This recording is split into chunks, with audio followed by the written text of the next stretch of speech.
Hello everyone, welcome to my YouTube channel. आज की worksheet हमारी 26 डेट है 24 दिसंबर 2020 और आज का टॉपिक है हमारा सॉलिड शेप्स अराउंड अस। तो आज हम कुछ सॉलिड शेप्स के बारे में डिस्कस करेंगे। तो वर्कशीट में स्टार्टिंग में पहले क्वेश्चन ट्रू फॉल्स का दिया हुआ है, पहले वो देखते हैं।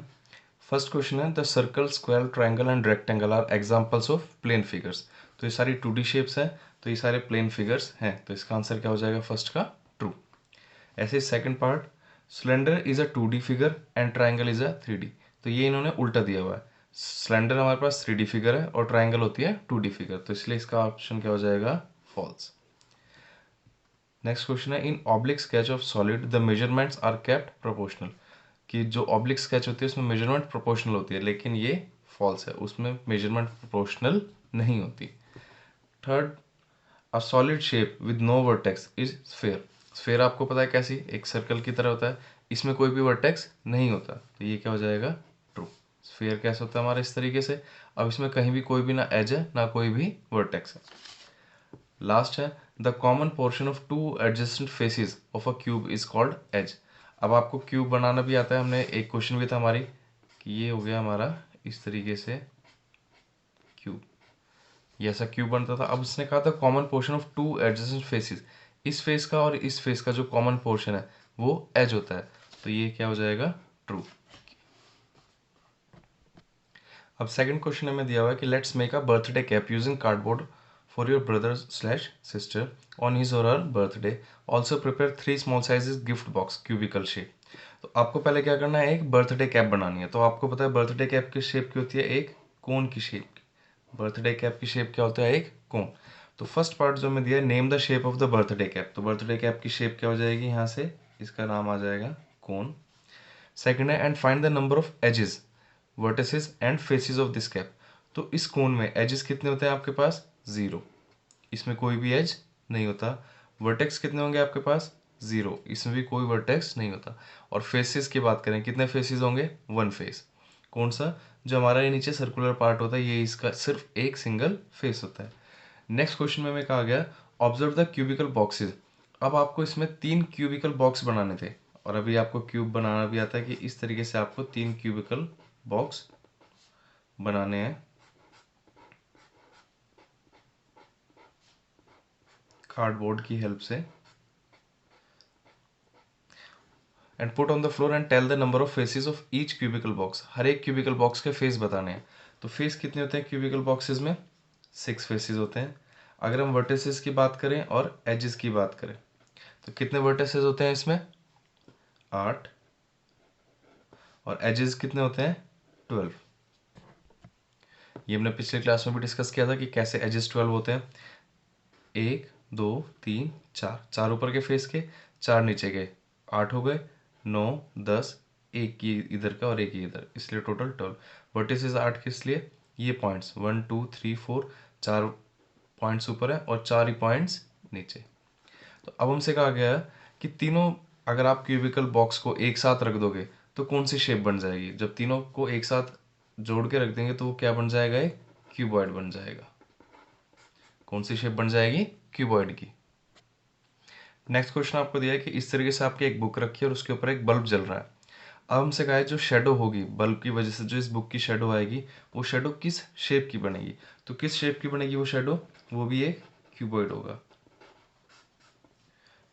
इसी तरह से बिल्कुल एक ऐसे एक शेडो बन जाएगी और वो कौन सी शेप होगी हमारे पास, क्यूबॉइड की।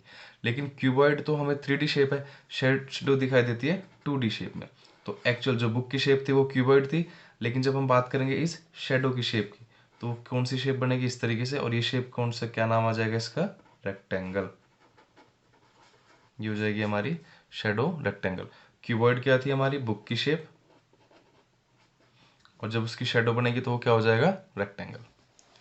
फिर नेक्स्ट क्वेश्चन हमें दिया हुआ है कि एक ऑब्जेक्ट दिया हुआ है इस तरीके से एक कार, इसका हमें टॉप व्यू, फ्रंट व्यू और साइड व्यू ड्रॉ करना है। ये पिछले क्लास में भी हमने इसी तरह करा था कि जब आप इसका टॉप व्यू देखेंगे तो आपको इसकी सिर्फ एक ये रूफ और आगे का ये बोनट, सिर्फ ये दो ही चीज़ दिखाई देगी।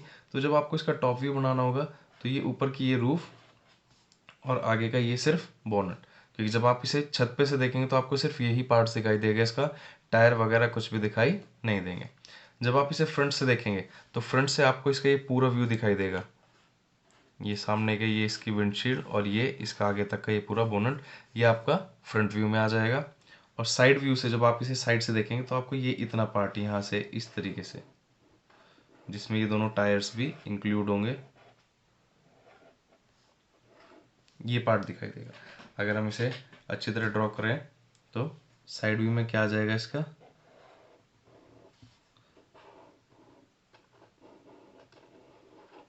ये चीजें, ये आ जाएगा इसका साइड व्यू। नेक्स्ट क्वेश्चन में आपको इस तरीके से एक नेट दिखाई दे रहा है, जो हमारा डाइस होता है, उस डाइस पे कुछ नंबर्स लिखे उस फेसिस पे और उसका नेट बना दिया हमने, मतलब काट के इस तरीके से शेप बना दी। अब हमसे क्वेश्चन पूछा है find the number on the face of B. तो बी के अपोजिट में क्या नंबर होगा, ए बी सी के अपोजिट जो नंबर्स होंगे उनका सम क्या होगा, और what is the sum of numbers on opposite faces of dice, और डाइस के अपोजिट फेसिस पे जो जो नंबर होंगे उनका सम। तो इसके लिए आप सबसे बेस्ट एग्जांपल होगा कि आप इसी तरह का एक डाइस अपने आप पेपर पे स्केच कर लें। तो इस तरीके से हमने इसे अपने एक पेपर शीट पे ड्रॉ कर लिया जैसा आपको बताया। अगर अब इस डाइस को आप कंप्लीट करें तो आपको सारे आंसर्स मिल जाएंगे। तो इस डाइस को कंप्लीट कर लेते हैं पहले एक बार, फिर देखते हैं किसके अपोजिट फेस में क्या आ रहा है।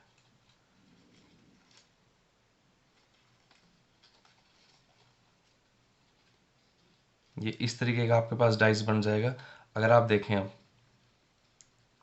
ये थ्री का अपोजिट फेस है बी, सी, इस साइड सी बना है, सी के अपोजिट में आ रहा है ए, और 2 के अपोजिट में है 5। हम इसे लिख लेते हैं। तो आपने देखा अभी, तो ये बन गया था हमारा। तो ए के अपोजिट में आपको दिख रहा था सी, तो ए के अपोजिट में हमारे पास आ गया सी। इसी तरह से ये 3 था, 3 के अपोजिट में आपको दिखेगा बी, ये बी है, और बी के अपोजिट में आ रहा था 3, तो बी के अपोजिट में आ रहा था हमारा 3। और जैसे हम 5 देखते हैं, ये 5 था, 5 के अपोजिट फेस पे आ रहा था हमारा 2, तो यहाँ से हम लिख लिया 5 के अपोजिट फेस पे हमारा 2। अब देखते हैं, पहला क्वेश्चन हमें दिया था find the number on the face B of the dice. अब बी के फेस पे क्या नंबर होगा, 3। Find the sum of the numbers on the faces A B and C. A के अपोजिट में सी है, प्लस बी के अपोजिट में आपके पास 3 है, और सी के अपोजिट में आपके पास ए है। तो ये कहा था find the sum of numbers on the faces A B and C. तो इनके अपोजिट में ये फेसेस है, लेकिन हमें सम किसका निकालना है, सिर्फ नंबर्स का। तो यहाँ पे नंबर सिर्फ कितना रह जाएगा, 3। तो सेकंड वाले का भी आंसर क्या आ जाएगा, 3, क्योंकि हमें सिर्फ नंबर्स का सम निकालना था। ये हमने सबके अपोजिट फेसेस लिखे, उनके बीच में प्लस लगा दिया, फिर इसमें से चेक किया कि नंबर्स किस में है, सिर्फ 3 में, तो इसका आंसर आ गया 3। नेक्स्ट क्वेश्चन है what is the sum of numbers on the opposite faces of die. What is the sum of numbers on the opposite faces of die. Dice के जो अपोजिट फेसेस पे है उनका सम, नंबर्स का सम क्या है। तो ए के अपोजिट में सी, ये तो कोई नंबर नहीं है, इनका सम नहीं होगा। बी के अपोजिट में हमारे पास 3, और 2 के अपोजिट में हमारे पास 5। तो अपोजिट फेसेस का सम ये हो जाएगा 2 + 3 + 5, तो ये आ जाएगा हमारे पास टोटल 10। तो इसलिए सबसे बेस्ट था कि आप इसे एक पेपर पे ड्रॉ कर लें जैसे हमने कट किया, और एक अपने आप क्यूब बना के देखेंगे तो आपको अपने आप पता चल जाएगा किसके अपोजिट कौन सा फेस आएगा। वीडियो को लाइक करें, शेयर करें, और चैनल को सब्सक्राइब करना ना भूलें। रेगुलर अपडेट्स के लिए आप बेल आइकन को भी प्रेस कर लें। Thank you.